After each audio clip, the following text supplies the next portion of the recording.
Hi, I'm Sarah Cox. And I'm Mark Westcott, and welcome to the Power of Great Questions.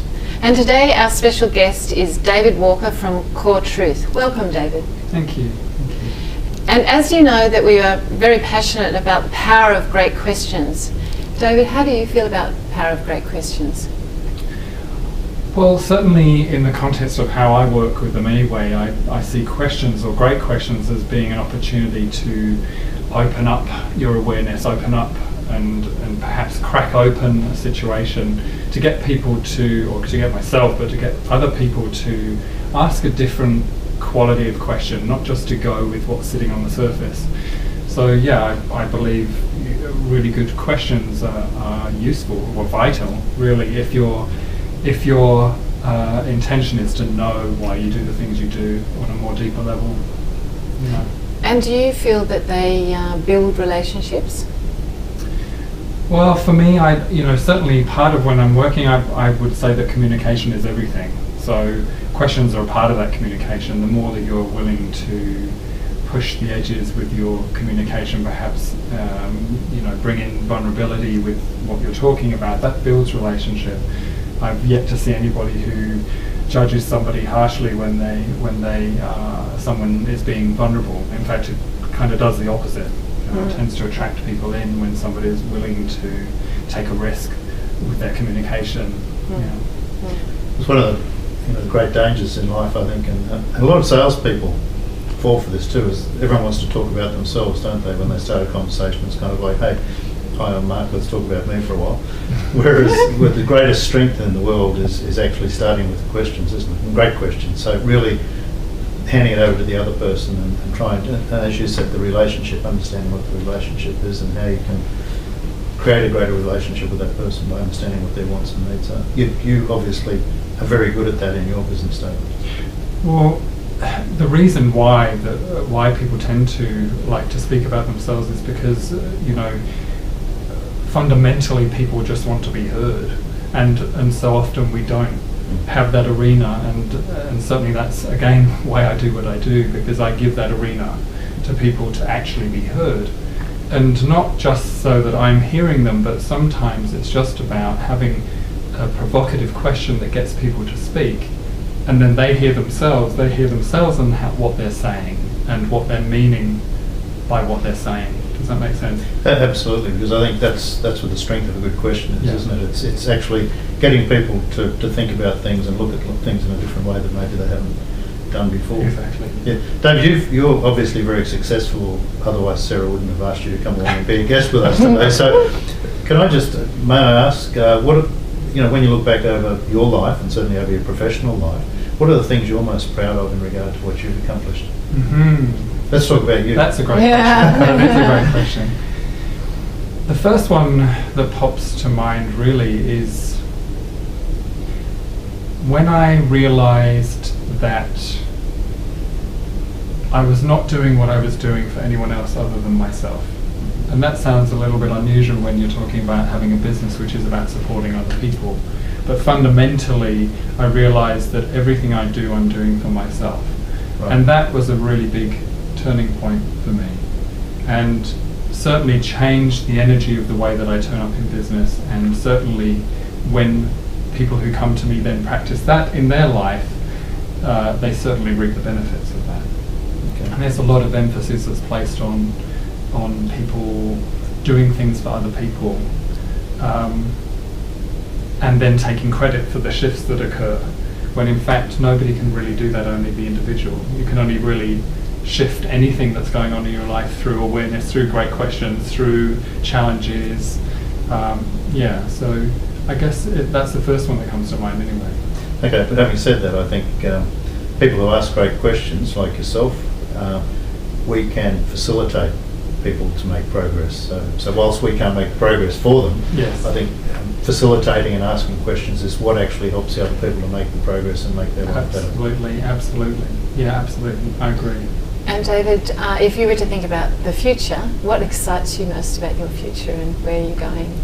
Well, again, that's an interesting question, because a lot of what my work is about being in the here and now and taking your attention away from future projection. I get where the question is coming from, and certainly to answer it at that level, I'm excited by the expansion of everything. I think that a lot of the time we're drawn to how things are contracting and fearful and closing off, and whereas through how I view things in the context that I come from, I'm actually seeing how things are expanding in terms of awareness, in terms of the things that we're able to achieve now, and in the time frame shrinking, and lots of things like that excite me about what's happening, what's unfolding at the moment. At the moment, yeah. And so, what are you doing at the moment in your business? So more recently, I made a shift from focusing on one-on-one. The belief being that it was much more bespoke that way, and I could just focus on what was relevant for that person. But more recently, I've stepped back into doing group work, and it's amazing to step back into that space because you get to see the value of people reflecting and learning from each other's process. Obviously, I mean, that's not new, but it was great to step back into that space, and it feels like people are getting a lot of benefit from that. I know that I am when I'm holding the group. But also then I've recently added meditation training into what I offer too. So it's always for me about what I'm feeling, what I feel to do, and that changes. Sure. So would you say it's coaching, meditation, corporate mindfulness? If you could explain the variety of things that you do in your business. Well, I like a lot of people, find it challenging to be able to bring it into one word. I tend to choose coach because a lot of people can identify with that. But really what I do is a mixture of facilitating, teaching, coaching, depending on what is required in the moment, really, with that particular individual. But yeah, I guess when it comes down to it, it's more about, for me, it's more about what is required in that moment to get the best end result. So calling on the different ways of turning up. And you talk about bringing the most power from the person, or the person becoming the most powerful in coming back to the moment and being in the present, and really knowing what's going on inside. So can you tell me a bit more about that? Sure. Well, I have seen through my own experience and through working with people for the years that I have, a lot of people are looking for their power outside, in the story, in the roles that they play, in the achievements that they gain, and the paperwork that they get, and certificates, and really what I've discovered for myself is that you already have what is required within you in that place of presence. Presence is so important in what I do because it's how you access that wisdom. By being present, it's already there for you. But if you're off and you're caught up with thinking, and you're caught up with story, and you're caught up with the roles you're playing, whether that be father, mother, brother, lover, whatever it is, if you don't have your focus on the here and now, then you're somewhat living in the past. You're living beliefs and ideas about who you think you should be, rather than what is authentic for you. And that's why I find people are going about their life feeling very discordant. They don't really feel like, That's a good word for me. Discordant. I'm Googling. So yeah, just out of sync with themselves, because they are constantly on the look for what will make them feel what they think will feel better, or more whole, or more complete, or more engaged on the outside, when they haven't come from that place that already knows that. And it's a more challenging approach because this story that we're in is very compelling, and it feels very real. Okay, I'm just a boy from the bush. I grew up in a sheep and cattle property. I have to ask this question, and both have been touching on this about being congruent, being in the present, and you're talking about reflecting back on your past and so on. So, as many business owners will be listening, watching, reading this, will be saying, well, but we have to create goals that are out there. We have to strive for an ideal. We have to move towards an ideal, and we have to have that vision before we can make any progress. Just living in the present's great, but we've got things we want to achieve that are going to help a whole lot of people. So how do you, when you're talking about your present and so on, how do you bring the future back to what you do right now? Is that a great question? Awesome question. Great That was a great one. Very powerful. Oh. Let's do it again. 1, 2, 3. And you just really good. Good question. Thank you. Well, see, I think that this is where a lot of people misinterpret what being in the present moment is about, and perhaps that's also my fault for not explaining it more clearly. Yeah, I wasn't giving you a No, chance. no. We're giving you time. Yeah. But you've got time. But basically, your mind is a powerful tool, and yes, when it's used for things like setting goals, holding people, holding a vision, let's say, that's great. Booking a flight, booking tickets, you have to have a plan for certain things in our lives. That's great. That's part of being human. It's part of our life. But the most powerful place that you can reside in whilst you go about your life. So do that, but the quicker you bring yourself back into the present moment, the more equipped you are to be attuned in line with what is actually true for you. So if I'm hearing you right, you understand about the big vision out there that you're going to head towards. Absolutely. So you're saying, okay, break it down into bite. So no, I'm cutting across. No, that's right. Break it down into bite-sized chunks. Focus on what you need to do today. Is that? Do you bring it down to a shorter time frame? Definitely a lot of what I talk about is do what is in front of you, because a lot of people are so over here. Incremental steps. Yeah. Do what is right in front of you. Well, I suppose if you're planning or booking your ticket and putting your goal out, well, you're in the moment doing you're writing your goal, but you're still present in the moment and being aware of what's going on in the moment while you're planning. But also the quality of that. Vision. Sorry. No, that's okay. We both talk over you. We'll talk about it. How about we all just chat? So the point here is that even when you're making that or creating that vision or setting that objective, which is a future thing, you're coming from a place of presence. So then you're not just setting a whole heap of future objectives which actually don't have any real meaning to you. You're doing it perhaps because your head's telling you should, or it will look great if I do this, and that's where people end up getting a feeling of empty success, because they'll keep on doing these things, but they're not connected to what they're choosing. They're not aligned with that vision or that goal. I guess to make it simpler is that presence or being present means that you're in connection with your wisdom, what your feeling is, rather than what your head is telling you, and that is always going to give you a feeling of satisfaction. Certainly from my experience, anyway. Okay, thanks for explaining that. Yeah, very well explained. I kind of got that. So if I can, you had a few questions, so I'll just ask one more if I can. Business people come to see you. Obviously, people from all walks of life come to see you, and you have a business person comes in, which is probably going to be the bulk of people watching this, and they say, we've got these great, I've got this big future mapped out, but I'm just stressed, agitated, and I don't know which way to turn, and so on. So how do you cut through with those sort of people? What are the great questions you ask them so that you help them discover how to become more present? That was a great question. Is that again? Yeah, let's do it. Go! We're a sad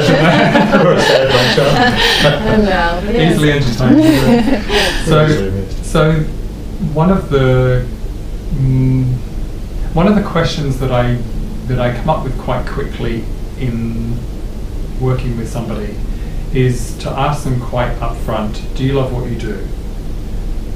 And some people's automatic response, well, yes, of course I do. But when they sit with it, or when with further questioning, they get to see that actually perhaps they don't love what they do, but they're doing it out of a sense of obligation, or because they've thought that this is how they should be, or perhaps even influenced by other people. It's quite common, isn't it, that we often follow our parents absolutely. So that in itself is a bit of what I call a spanner in the works type of question, because it gets people to stop. In fact, this morning I was speaking to a client of mine who is a mortgage broker who, he owns a large business in Sydney, and he said that took him 6 months of reflection to really get to know what I meant when I said, do you love what you do? And further to that, what I say is, if you don't love what you do, at least bring love to what you do. If you can't do that, then you're better off not doing it at all. And that can be quite affronting to people who are very strong in their business and are very strong with their business head anyway, to have that sort of a provocative question. But to me, it's vital, because that's where you're going to have all the energy that you require. That's where you're going to have all of the inspiration that you require. That's where you're going to feel very connected to your vision and your goals and your objectives, and have the wherewithal to follow up and to make it happen. Great. So question one is, do you love what you do? So what would be another great question you ask people? Really bring on the spot here. Okay. It's very important. That's good. Good.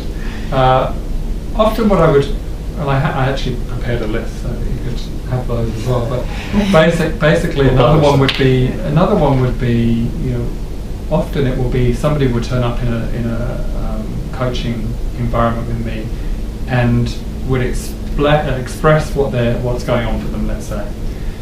And simply just the question of, why is it that you're doing it like that? Why is it that you choose to turn up that way? Can again just make them go, well, that's just the way that I am, that's the way that I do things. But again, I challenge them around that, because it's not necessarily authentic. It's not what they really want to do, it's because they're on autopilot. And it's not until you see the cost of that later on in life, like you're stressed, or you've got anxiety, you're overwhelmed, or your health is failing, or whatever it, because you're constantly ignoring what it is that's actually true for you. And I guess that's where it relates back to core truth. What is truth in your core? And I like those two questions. So the first one's basically saying, do you love what you do? And the second one's saying, okay, I want to challenge you. I want to stand up there and make you justify why you're doing certain things, which is great. And people need that, don't they? Because most people otherwise, autopilot's a great word. If I keep asking questions, you'll get cross, so it's your turn. No, well, we're going to go to the third question, or expanding on what you think is the most important question. Yeah, I guess another really provocative, or one that seems to, engage a lot of my clients, is around what does presence actually mean? Like we were saying a moment ago, look, there's a lot of misconception around it. A lot of people make that mean that it's doing nothing. Being present, okay, bring yourself into the present, now what? There's always this incessant conversation inside that says you should be doing something. And that just lets me know, when I'm with that person, where they are placing their value.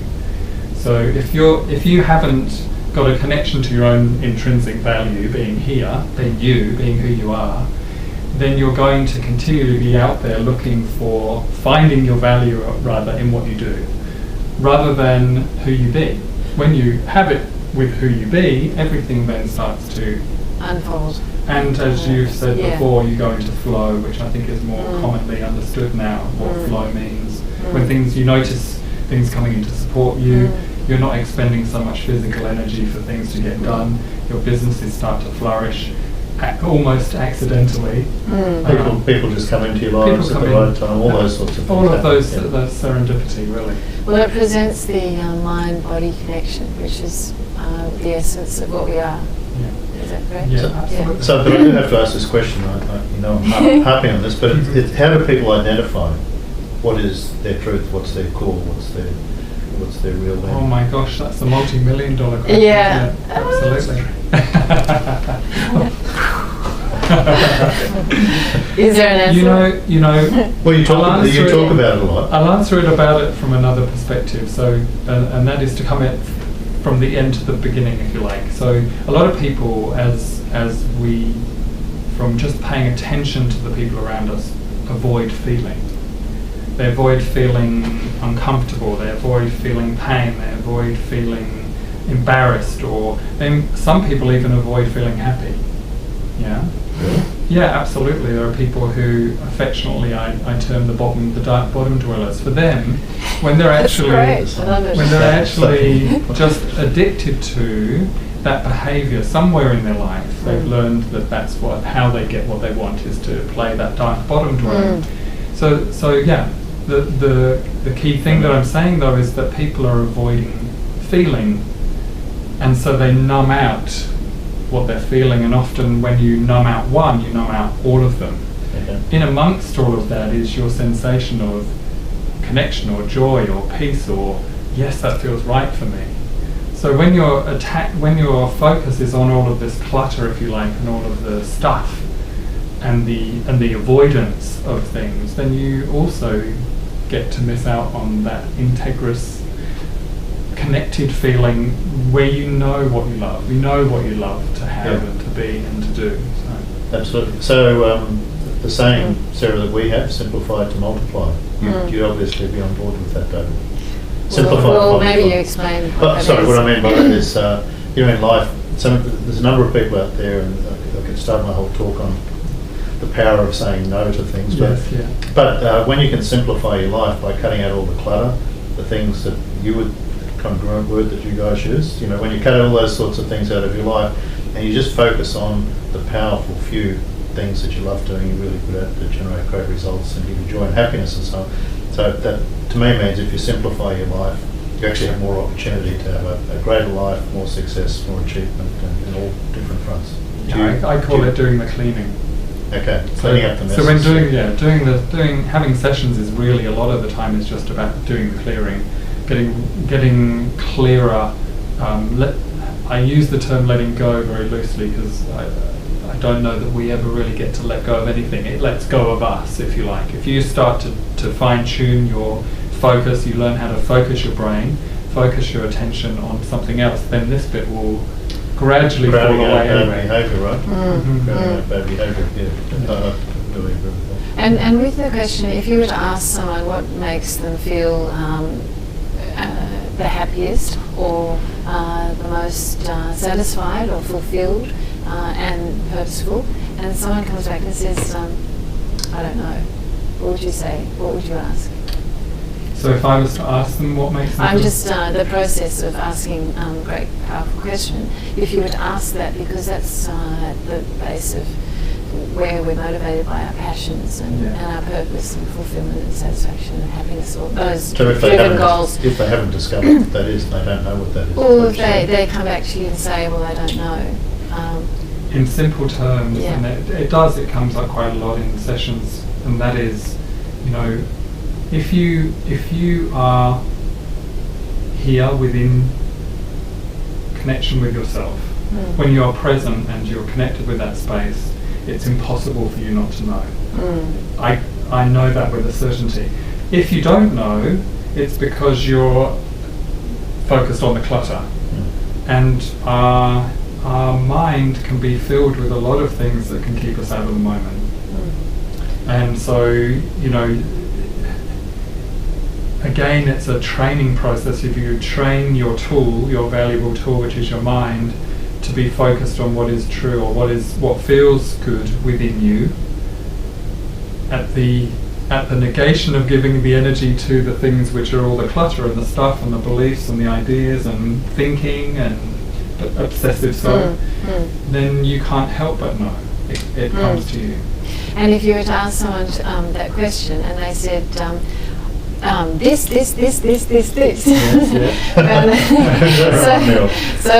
then, where would you go with it? Okay, so for the people that have. Well, they know what they want. 30 really important. No. I'm saying that they know what they want. They're in mind-body connection. I'm just wondering what would your next question or your question? So first of all, I would just check in, I guess, to see where that is coming from. Because if it's absolutely authentic that somebody knows what they love, then they wouldn't necessarily be sitting here with me. Yeah. So putting that aside, if I would check in with that, because quite simply put, if something is really true for you, we don't really talk about it. It's only when you're talking about something for you can't help but talk about it. It's because you're still in a process of that becoming true for you. We don't sit here and try and defend our name or anything, because we know, you're Sarah, you're Mark, I know I'm David. We don't sit there talking about it anymore, do we? So if you know when you know what you love, the thing is you don't really talk about it, because it's integrated, it's no longer a thing that you're seeing as being out here that you haven't got yet. Well, you would probably say, well, you don't need to come and see me. Yeah, that's right. Congratulations. Off you go. Congratulations, off you go, Yeah, see you in meditation. So how do you, getting back to the questions thing, David, when people come and see you and they talk to you, do you encourage people to ask themselves questions, to go away each day and have their 3 questions they ask themselves before they go to bed at night or when they wake up in the morning? Is that part of what you... No, that's a good question. Yeah. Great question. That's cool, yeah. Absolutely. I mean, it's like anything, certainly in the context of working with me in a coaching program, the work is done once they've left the session, really. Certainly there's the provocative questions that come up in the sessions, but, I can't do it for anybody. They've got to go out there and do it, and part of that is definitely about them having the willingness to put aside some time in their very busy schedule to what I would call ponder, because there's a difference. If you're thinking a lot, then you're locating yourself up in here in amongst all of that clutter.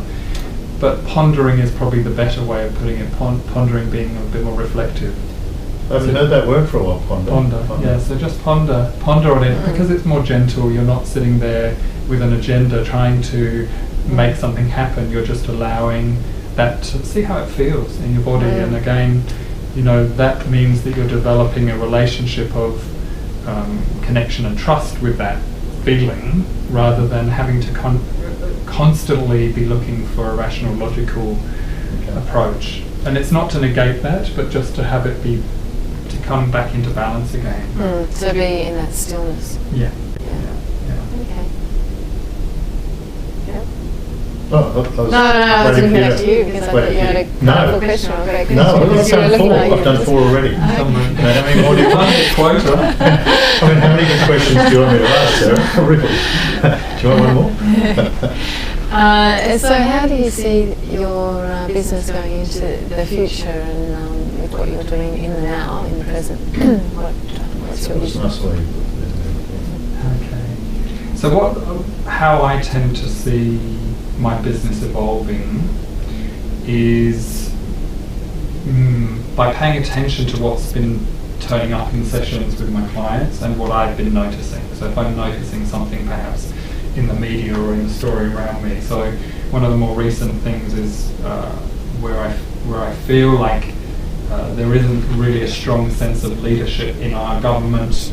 I'm not saying from a political perspective, I'm not being political, but what I am excited by is working with people who are movers and shakers, who are willing to be perhaps a leader in that context.